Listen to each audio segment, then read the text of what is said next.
Welcome to panacea. आज हम discuss करेंगे 4th वीक ऑफ अप्रैल 2025 के करंट अफेयर्स के बारे में। तो फर्स्ट ऑफ ऑल आज हम डिस्कस करेंगे इंटरनेशनल बिग कैट अलायंस के बारे में। ये एक ऐसा अलायंस है जिसको 2023 में इंडिया ने शुरू किया था। वर्ल्ड ओवर जो 7 different types of big cats की स्पीशीज अवेलेबल हैं, हम उन स्पीशीज की कंजर्वेशन करना चाहते थे। These are the 7 big cat species जिसके लिए इंडिया ने इनिशिएटिव लिया। इनमें से 5 स्पीशीज इंडिया में भी प्रेजेंट हैं। जैसे इंडिया में लेपर्ड को इंडिया ने री इंट्रोड्यूस करके उसको कंजर्व करने की कोशिश करी। प्रोजेक्ट टाइगर के अंदर हम टाइगर्स हैं इंडिया के, उनको कंजर्व करने की कोशिश कर रहे हैं। प्रोजेक्ट लॉइन जो है वो भी इंडिया में ऑपरेटिव है। तो अभी तक तो इस अलायंस की 5 ही मेंबर कंट्रीज हैं। These are the 5 countries, member countries. अब इस अलायंस के अंडर ये एक मेमोरेंडम साइन कर लिया गया है कि इस अलायंस का जो हेडक्वार्टर बनेगा that will be in India. और ये इंटरनेशनल सोलर अलायंस के बाद दूसरी ऐसी इंटरनेशनल अलायंस होगी जिसको इंडिया ने शुरू किया और जिसका हेडक्वार्टर इंडिया में होगा। तो ये एक बहुत ही इंपॉर्टेंट अलायंस है इंडिया की। इसकी कोई भी जो हमें अपडेट मिलती है वो एग्जाम के लिए इंपॉर्टेंट है। नेक्स्ट हम बात करते हैं UNESCO memory of the world register. जैसे आपको पता है यूनेस्को वर्ल्ड ओवर अलग अलग चीज़ों के रिकॉर्ड्स बनाता है। जैसे वर्ल्ड हेरिटेज साइट्स का रिकॉर्ड बनाता है, बायोडाइवर्सिटी हेरिटेज साइट्स, वैसे ही एक memory of the world register maintain करता है। जो भी कंट्रीज के इंपॉर्टेंट हेरिटेज डॉक्यूमेंट्स होते हैं उनको वर्ल्ड ओवर अवेलेबल कराने के लिए उनको इस रजिस्टर में इंक्लूड कर दिया जाता है। तो अभी 2 ऐसे डॉक्यूमेंट्स हैं जिनको इसमें नया एड ऑन किया गया है, जिनमें पहला है manuscripts of Bhagavad Gita and दूसरा है नाट्य शास्त्र। और इन दोनों को ऐड करने के बाद अब टोटल इंडिया के 14 जो एंट्रीज हैं वो इसके अंडर इंक्लूड हो चुकी हैं।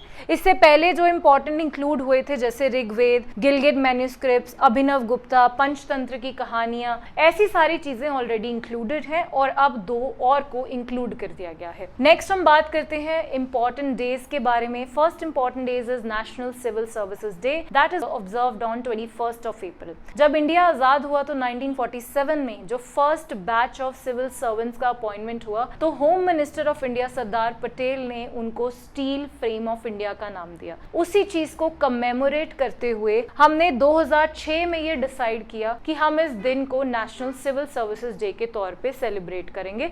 और इस दिन अब इंडिया में prime minister award of excellence in public administration दिया जाता है टू दो civil servants who are significantly contributing to the society. और सिविल सर्वेंट्स के लिए गवर्नमेंट अब स्कीम्स भी लॉन्च करती है, जैसे mission Karma Yogi which is a very important scheme, जो कि सिविल सर्वेंट्स को अपनी स्किल एनहांसमेंट में काम करने के लिए हेल्प करती है। एंड लेटरल एंट्री मिशन, ऐसे बहुत सारे स्कीम्स हैं जो गवर्नमेंट ने लॉन्च किए हैं। नेक्स्ट हम बात करते हैं नेशनल पंचायती राज डे के बारे में। That was established on 24 of April. Very very important. कभी भी आप इंडिया के इंपॉर्टेंट अमेंडमेंट्स के बारे में पढ़िए, उसमें से एक बहुत ही इंपॉर्टेंट सिग्निफिकेंट अमेंडमेंट निकल कर आती है 73rd constitutional amendment act that was passed in 1992। इस अमेंडमेंट एक्ट ने कॉन्स्टिट्यूशन में पंचायती राज इंस्टीट्यूशंस को कॉन्स्टिट्यूशनलाइज किया था, उनको उसमें इंक्लूड किया था।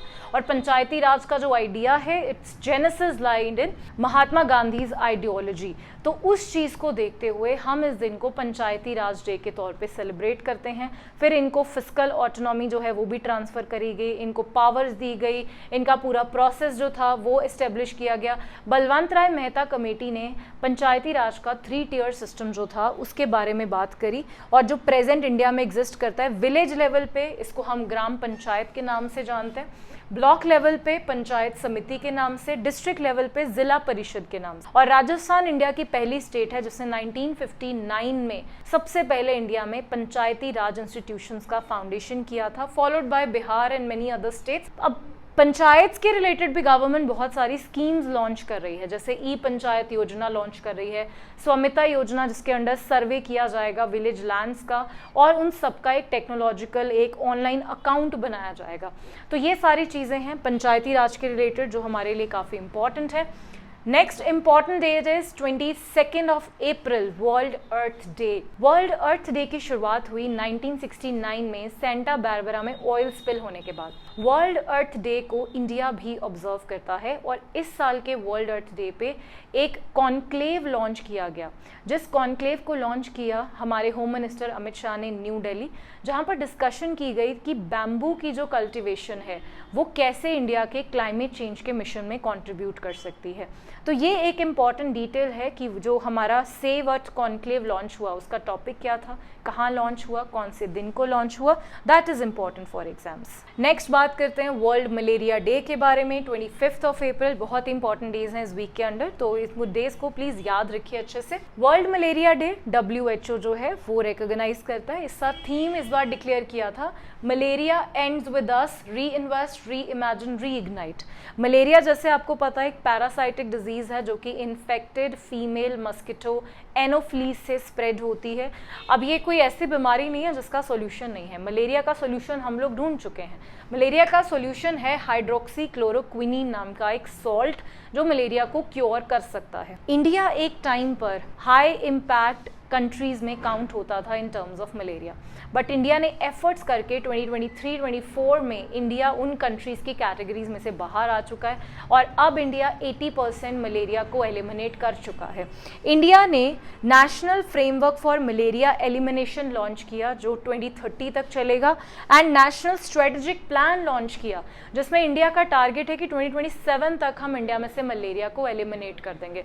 सो malaria is a very important disease for India, exams के लिए इंपॉर्टेंट है। नेक्स्ट हम बात करते हैं कुछ इंपॉर्टेंट अपॉइंटमेंट्स एंड रेजिग्नेशंस दोनों के बारे में। टी रविशंकर जो काफी टाइम से डेप्यूटी गवर्नर ऑफ RBI के तौर पे काम कर रहे हैं, जो RBI का करेंसी मैनेजमेंट और गवर्नमेंट अकाउंट्स को हैंडल करते हैं, इनको रीअपॉइंट कर दिया गया है फॉर सम मोर टेन्योर और अब ये एज अ डेप्यूटी गवर्नर कुछ टाइम के लिए और कंटिन्यू करेंगे RBI में। ऐसे ही एक नया RBI डेप्यूटी गवर्नर और अपॉइंट किया गया था, पूनम गुप्ता। पूनम गुप्ता ने रिप्लेस किया माइकल पात्रा को और माइकल पात्रा जो थे वो MPC कमेटी में एज अ चेयरमैन काम करते थे। तो पूनम गुप्ता का अपॉइंटमेंट MPC में भी हुआ और डेप्यूटी गवर्नर ऑफ RBI के तौर पे भी हुआ। That is a very important appointment. ठीक है, next is clause Schwab. Clause Schwab जो है इन्होंने वर्ल्ड इकोनॉमिक फोरम की शुरुआत करी थी और जब से शुरुआत करी है 5 डेकेड से 50 सालों से he has been serving as chairman of World Economic Forum। तो अब finally he has decided to resign from it और अब इनका रिप्लेसमेंट होगा जो कि एक बहुत ही इंपॉर्टेंट अपॉइंटमेंट होगा इस साल का,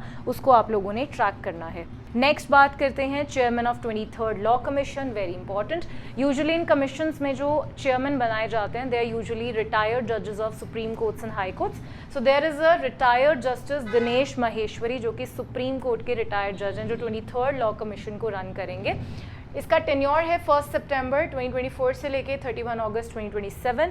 इस कमीशन में टोटल 7 मेंबर्स होंगे जिनमें एक chairman, 4 full time members and 2 ex official members from law ministry and other ministries as decided by the government. तो ये 7 मेंबर कमेटी है जो आने वाले कुछ सालों में गवर्नमेंट को रिकमेंडेशंस देगी, गवर्नमेंट को सुझाव देगी, एडवाइस करेगी कि वो क्या चीज़ें करना चाहते हैं। लॉ कमीशन कॉन्स्टिट्यूशनल बॉडी नहीं है, लॉ कमीशन स्टैट्यूटरी बॉडी नहीं है, लॉ कमीशन लॉ मिनिस्ट्री के डिस्क्रिशन के ऊपर बनाया जाता है, इसका टेन्योर भी वही डिसाइड करता है। तो चेयरमैन का नाम इंपॉर्टेंट है दिनेश महेश्वरी, ये एग्जाम के लिए इंपॉर्टेंट है। नेक्स्ट कुछ मिसलेनियस न्यूज़ के बारे में बात करते हैं। पंजाब ने एक शिक्षा क्रांति नाम की जो क्रांति, एक रेवोल्यूशन जो है वो लॉन्च किया है जिसका टोटल बजट होगा 2000 करोड़ रुपीस, जिसमें पंजाब के 20,000 गवर्नमेंट स्कूल्स को रेवोल्यूशनलाइज किया जाएगा, उनमें नई नई चीज़ों को इंट्रोड्यूस किया जाएगा, उनकी इंफ्रास्ट्रक्चर डेवलपमेंट के ऊपर काम किया जाएगा। और इसी के साथ पंजाब गवर्नमेंट ने एक 500 करोड़ रुपीस का एक बजट प्लान किया है स्टबल बर्निंग को कंट्रोल करने के लिए।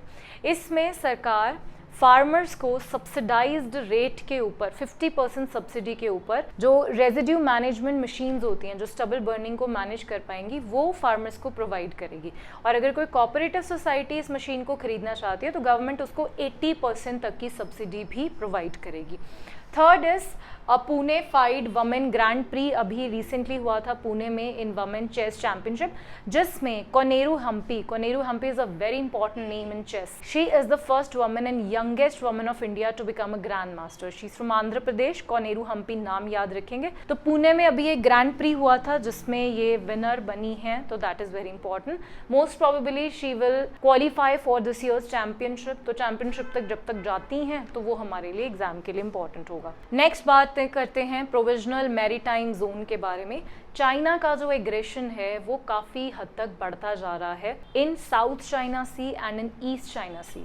साउथ कोरिया और चाइना का जो एक्सक्लूसिव इकोनॉमिक जोन है वो आपस में क्लैश होता है इन ईस्ट इकोनॉमिक जोन। उस ओवरलैपिंग एरिया को प्रोविजनल मैरीटाइम जोन बोला जाता है, जहाँ पे चाइना ने अपना एग्रेशन जो है वो काफ़ी ज़्यादा बुरी तरह से बढ़ाना शुरू कर दिया है। इसी के साथ साउथ चाइना सी में अगर हम बात करें तो ये जो सारी कंट्रीज़ हैं, Philippines, Brunei, Malaysia, Vietnam and Taiwan, इन सब के साथ भी चाइना का डिस्प्यूट चलता रहता है in Spratly Islands, Scarborough Shoal and Paracel Islands. ये जो रेड लाइन है इसको 9 डैश लाइन बोला जाता है। ये 9 डैश लाइन जो है वो इन कंट्रीज के एक्सक्लूसिव इकोनॉमिक जोन से गुजरते हुए जाती है, जिस वजह से, और ये जो आइलैंड्स हैं इन आइलैंड्स पे चाइना जानबूझकर ऐसी कंस्ट्रक्शंस करता है, ऐसी एक्टिविटीज़ करता है जिसमें वो इन आइलैंड्स के ऊपर कब्जा करने के अपने जो आइडियाज़ है वो प्रेजेंट करता रहता है। तो ईस्ट जो चाइना सी है that lies approximately here, and जो साउथ चाइना सी है, ये दोनों ही काफ़ी ज़्यादा डिस्प्यूटेड एरियाज़ हैं चाइना के, जहाँ वो अपनी आसपास की नेबरिंग कंट्रीज़ के साथ कोई ना कोई इशू क्रिएट करके रहता है। यही हम लास्ट में आज बात करेंगे इंडिया पाकिस्तान डिस्प्यूट के बारे में, जहाँ पे कुछ इंपॉर्टेंट ट्रीटीज़ निकल कर आई हैं जो एग्ज़ाम के लिए अब इम्पॉर्टेंट हैं। इंडस वाटर ट्रीटी के अंदर झेलम, चनाब और रावी का 50% से ज़्यादा पानी जो है वो हम पाकिस्तान को देते हैं और वो हम रोक नहीं सकते थे। 1960 में ये ट्रीटी साइन हुई थी। अब उस ट्रीटी पे हमने उसको ख़त्म कर दिया है आफ्टर पहलगाम में जो टेरर अटैक हुआ, जिसमें 26 टूरिस्ट की जो जान है वो गई है। तो ये जो पर्टिकुलर ट्रीटी थी, इसको डिसबैंड करके अब इंडिया उनका पानी डाइवर्ट कर सकता है, रेजर्वॉयर्स बना सकता है, जैसे India Kishan Ganga and Ratle hydro electric power project बना रहा था। अब हम उसको एक्सटेंसिवली अपने तरीके से बना सकते हैं। अब तक हम उनको बिना पानी रोके उनसे इलेक्ट्रिसिटी जनरेट करने की कोशिश कर रहे थे। इसी के साथ इंडिया ने इंटीग्रेटेड चेक पोस्ट एट अटारी को भी शट डाउन कर दिया। सार्क के अंडर वीजा एग्जेम्पशन दिया जाता था, उसको पाकिस्तान नेशनल्स के लिए हम लोगों ने बंद कर दिया है। हाई कमीशन इन इस्लामाबाद में जो हमारे ऑफिशियल्स हैं उनका नंबर हमने रिड्यूस कर लिया। बदले में उन्होंने शिमला एग्रीमेंट जो है वो पाकिस्तान ने खत्म कर दिया। अब शिमला एग्रीमेंट तो ऑलरेडी पाकिस्तान कारगिल वॉर के बाद हमारे साथ ब्रेक कर चुका था, बट सिंस देन उन्होंने अब दोबारा से डिक्लेयर कर दिया। अब शिमला एग्रीमेंट हुआ था 1971 वॉर के बाद, बांग्लादेश लिबरेशन वॉर के बाद, जिसमें इंडिया और पाकिस्तान ने ये डिसाइड किया था कि हम लोग कभी भी डायरेक्ट वॉर नहीं करेंगे। तो शिमला एग्रीमेंट खत्म होने के साथ उस चीज को पाकिस्तान ने ब्रेकआउट कर दिया है। So these are the updates from 4th week of April. इसके बाद जो भी अपडेट्स होंगी आप भी फॉलो करते रहिए, हम आपके साथ लेकर आते रहेंगे current affair videos. Thank you.